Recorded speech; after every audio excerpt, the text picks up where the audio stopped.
ಎಲ್ಲರಿಗೂ ನಮಸ್ಕಾರಗಳು. ತಮ್ಮೆಲ್ಲರಿಗೂ ರಾಜೇಂದ್ರ ಟೆಕ್ ಕಂಪ್ಯೂಟರ್ ಯೂಟ್ಯೂಬ್ ಚಾನೆಲ್ಗೆ ಆತ್ಮೀಯವಾದಂಥ ಸ್ವಾಗತವನ್ನು ಕೋರುತ್ತೇನೆ. ನಾವು ಕಳೆದ ಕ್ಲಾಸಲ್ಲಿ HTML ಬೇಸಿಕ್ಸ್ ಪ್ರಾಕ್ಟಿಕಲ್ ಕ್ಲಾಸ್ 5 ಇದರಲ್ಲಿ how to apply font face in HTML coding.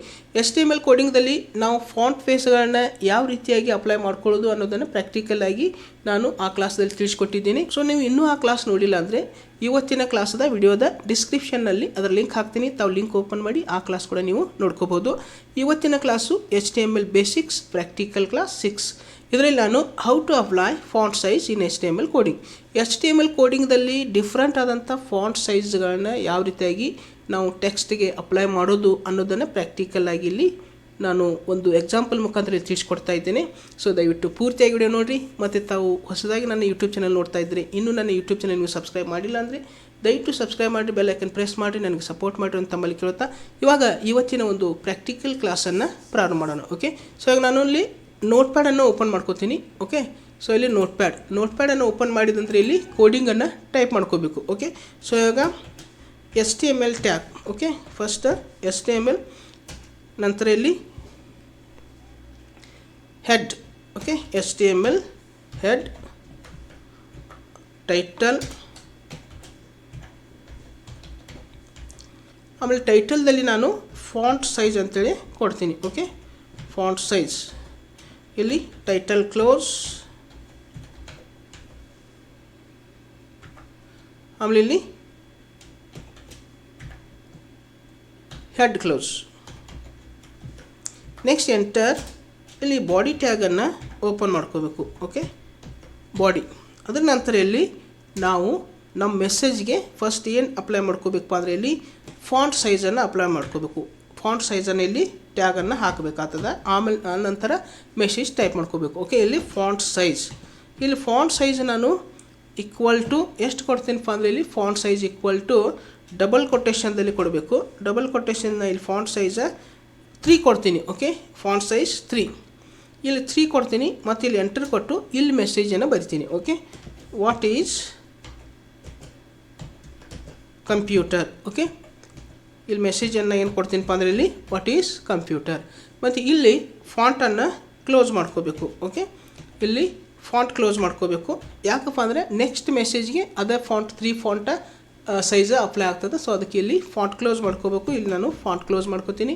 Next P ಕೊಡಬೇಕು, ಪ್ಯಾರಾಗ್ರಾಫ್ ಟ್ಯಾಗನ್ನು ಹಾಕಬೇಕು. ಆಮೇಲೆ next line to line message display ಆಗ್ತವೆ. ಸೊ ಇವಾಗ ನೆಕ್ಸ್ಟ್ ಮತ್ತೆ ಇಲ್ಲಿ ಫಾಂಟ್ ಸೈಜ್. ಓಕೆ, ಇಲ್ಲಿ ಏನು ಮಾಡಬೇಕು, ಫಾಂಟ್ ಸೈಜ್ ಕೊಟ್ಟು font size equal to double quotation. ನಾ ಇಲ್ಲಿ ಏನು ಮಾಡ್ತೀನಪ್ಪ ಫಾಂಟ್ ಸೈಜ್ ಅಂದ್ರೆ ಇಲ್ಲಿ 5 ಕೊಡ್ತೀನಿ. ಓಕೆ, ಇಲ್ಲಿ 5 ಕೊಡ್ತೀನಿ. ನೆಕ್ಸ್ಟ್ ಇಲ್ಲಿ ಎಂಟರ್ ಕೊಟ್ಟು ಇಲ್ಲಿ ನಾವು ಏನು ಮಾಡಬೇಕಪ್ಪ ಅಂದರೆ ಮೆಸೇಜನ್ನು ಕೊಡಬೇಕು. ಇಲ್ಲಿ ಮೆಸೇಜನ್ನು ಕೊಡ್ತೀನಿ.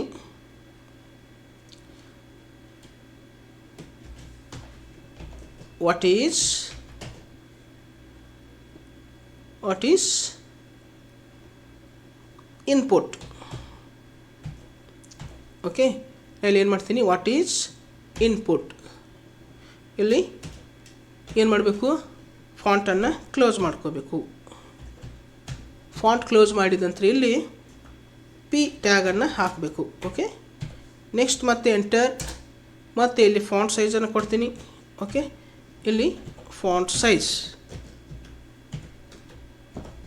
ಈಕ್ವಲ್ ಟು ಡಬಲ್ ಕೊಟೇಶನ್, ಇಲ್ಲಿ 9 ಕೊಡ್ತೀನಿ. Font size 9. ಸೊ ಇವಾಗ ಇಲ್ಲಿ ಏನು ಮಾಡ್ತೀನಪ್ಪ, ಇದಕ್ಕೊಂದು ಮೆಸೇಜನ್ನು ಇಲ್ಲಿ ಟೈಪ್ ಮಾಡ್ಕೋತೀನಿ. Okay, what is output. Okay, ಮತ್ತೆ ಪುನಃ ಇಲ್ಲಿ ಏನು ಮಾಡ್ಕೋಬೇಕು, ಫಾಂಟ್ ಕ್ಲೋಸ್ ಮಾಡ್ಕೋಬೇಕು.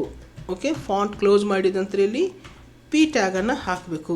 ಓಕೆ, P ಪ್ಯಾರಾಗ್ರಾಫ್ ಹಾಕಿದ ನಂತರ ಇಲ್ಲಿ ಎಂಟರ್. ನಾವು ಮೆಸೇಜನ್ನು ಒಂದು ಮೆಸೇಜಿಗೆ ಏನು ಮಾಡಿದ್ದೇವಪ್ಪ ಅಂದರೆ ಇಲ್ಲಿ ಫಾಂಟ್ ಸೈಜ್ 3 ಇಟ್ಟಿದ್ದೇವೆ, ಇನ್ನೊಂದು ಮೆಸೇಜ್ಗೆ 5 ಇಟ್ಟಿದ್ದೇವೆ, ಇನ್ನೊಂದು ಮೆಸೇಜ್ಗೆ 9 ಇಟ್ಟಿದ್ದೀವಿ. ಸೊ ಇವಾಗ ನಾನು ಏನು ಮಾಡ್ತೀನಪ್ಪ ಅಂದರೆ ಇದನ್ನು ಸ್ಟಾಪ್ ಮಾಡ್ಕೋತೀನಿ. ಸೊ ಇಲ್ಲಿ ಬಾಡಿ ಟ್ಯಾಗನ್ನು ಕ್ಲೋಸ್ ಮಾಡ್ಕೊಳ್ತೀನಿ. ಓಕೆ, ಬಾಡಿ ಟ್ಯಾಗನ್ನು ಕ್ಲೋಸ್ ಮಾಡಿದ ನಂತರ ಇಲ್ಲಿ HTML ಟ್ಯಾಗನ್ನು ಕ್ಲೋಸ್ ಮಾಡೋದು. HTML. ಓಕೆ, ಸೊ ಇಲ್ಲಿ HTML ಟ್ಯಾಗನ್ನು ಕ್ಲೋಸ್ ಮಾಡಿದ ನಂತರ ನಾವು ಇಲ್ಲಿ ಸೇವ್ ಮಾಡ್ಕೋಬೇಕು. ಓಕೆ, ಸೊ ಆಗ ಕಂಟ್ರೋಲ್ ಎಸ್ ಮಾಡಿದ ನಂತರ ಇಲ್ಲಿ ಲೋಕಲ್ ಡಿಸ್ಕ್ ಎಫ್ದಲ್ಲಿ ನಾನು ಏನು ಮಾಡ್ತೀನಪ್ಪ ಅಂದರೆ ಇಲ್ಲಿ ಫೈಲ್ ನೇಮ್ ಒಂದು ಕೊಡ್ತೀನಿ. ಓಕೆ, ಸೊ ಇದಕ್ಕೆ ಇಲ್ಲೊಂದು ಫೈಲ್ ನೇಮ್ ಕೊಡ್ತೀನಿ, ಇಲ್ಲಿ ಫಾಂಟ್ ಸೈಜ್ ಅಂತೇಳಿ ಕೊಡ್ತೀನಿ. ಓಕೆ, ಫಾಂಟ್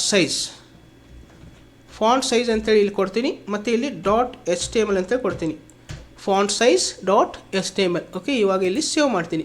ಇಲ್ಲಿ ನೋಡ್ಕೋಬೋದು ಫಾಂಟ್ ಸೈಜ್ ಅಂತೇಳಿ ಸೇವ್ ಆಗಿದೆ. ಸೊ ಆಗ ನಾವು ಫೈಲನ್ನು ಸೇವ್ ಮಾಡಿದ್ದೀವಿ, ಫಾಂಟ್ ಸೈಜ್ ಅಂತೇಳಿ ಇಲ್ಲಿ ಫೈಲ ಸೇವ್ ಆಗಿದೆ.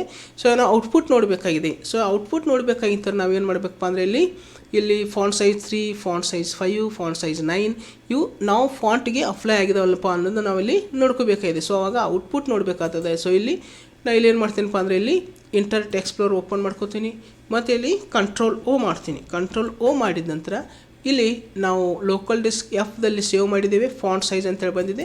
ಸೊ ಇದ್ರ ಮೇಲೆ ಮೌಸನ್ನು ಕ್ಲಿಕ್ ಮಾಡ್ಕೋಬೇಕಂದ್ರೆ ಫೈಲನ್ನು ಸೆಲೆಕ್ಟ್ ಮಾಡ್ಕೊಳ್ಳೋದು, ಇಲ್ಲಿ ಓಪನ್ ಅನ್ನೋದು. ಓಪನ್ ಆದ ನಂತರ ಇಲ್ಲಿ ಮೆಸೇಜನ್ನು ನೋಡ್ಕೋಬೋದು. ಓಕೆ, ವಾಟ್ ಈಸ್ ಕಂಪ್ಯೂಟರ್, ಇದು ಏನಿದೆಪ್ಪ ಅಂದರೆ ಇಲ್ಲಿ ಫಾಂಟ್ ಸೈಜ್ ಎಷ್ಟಿದೆ 3 ಇದೆ, ಅದಕ್ಕಿಂತ ಜಾಸ್ತಿ ವಾಟ್ ಈಸ್ ಇನ್ಪುಟ್ ಇದು 5 ಇದೆ.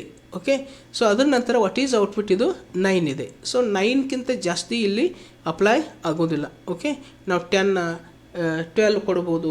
ಸೊ ಇವು ಅಪ್ಲೈ ಆಗೋದಿಲ್ಲ. 9 ನಾವೇನು ಮಾಡ್ಬೋದು, ಫಾಂಟ್ ಸೈಜನ್ನು ಇಲ್ಲಿ ಚೇಂಜ್ ಮಾಡ್ಬೋದು. ಓಕೆ, ಸೊ ಇಷ್ಟು ಇವತ್ತಿನ ಕ್ಲಾಸಲ್ಲಿ ನಾನು ಯಾವ ರೀತಿಯಾಗಿ HTML ಕೋಡಿಂಗ್ದಲ್ಲಿ ಫಾಂಟ್ ಸೈಜ್ಗಳನ್ನು ಅಪ್ಲೈ ಮಾಡ್ಕೊಳ್ಳೋದು ಅನ್ನೋದ್ರ ಬಗ್ಗೆ ತಿಳಿಸ್ಕೊಟ್ಟಿದ್ದೀನಿ. ಸೊ ಇವತ್ತಿನ ಕ್ಲಾಸು ತಮಗೆ ಯಾವ ರೀತಿ ಅನಿಸ್ತು ಅನ್ನೋದನ್ನು ಕಮೆಂಟ್ ಮಾಡಿರಿ, ಜೊತೆಗೆ ವಿಡಿಯೋನ ಲೈಕ್ ಮಾಡಿ, ವಿಡಿಯೋನ ಶೇರ್ ಮಾಡಿರಿ. ಮತ್ತು ತಾವು ಇನ್ನೂ ನನ್ನ ಯೂಟ್ಯೂಬ್ ಚಾನಲ್ಗೆ ಸಬ್ಸ್ಕ್ರೈಬ್ ಮಾಡಿಲ್ಲ ಅಂದರೆ ದಯವಿಟ್ಟು ಸಬ್ಸ್ಕ್ರೈಬ್ ಮಾಡಿರಿ, ಬೆಲ್ ಐಕನ್ ಪ್ರೆಸ್ ಮಾಡಿರಿ, ನನಗೆ ಸಪೋರ್ಟ್ ಮಾಡಿರಿ ಎಂದು ತಮ್ಮಲ್ಲಿ ಕೇಳ್ತಾ ಇವತ್ತಿನ ಒಂದು ಪ್ರಾಕ್ಟಿಕಲ್ ಕ್ಲಾಸನ್ನು ಇಲ್ಲಿಗೆ ಮುಕ್ತಾಯಗೊಳಿಸ್ತಾ ಇದ್ದೀನಿ. ಮತ್ತೊಂದು ಹೊಸ ಕ್ಲಾಸೊಂದಿಗೆ, ಹೊಸ ವಿಡಿಯೋದೊಂದಿಗೆ ಪುನಃ ನಿಮ್ಮ ಜೊತೆಗೆ ಬರುವೆ. ಅಲ್ಲಿಯವರೆಗೆ ಎಲ್ಲರಿಗೂ ನನ್ನ ನಮಸ್ಕಾರಗಳು.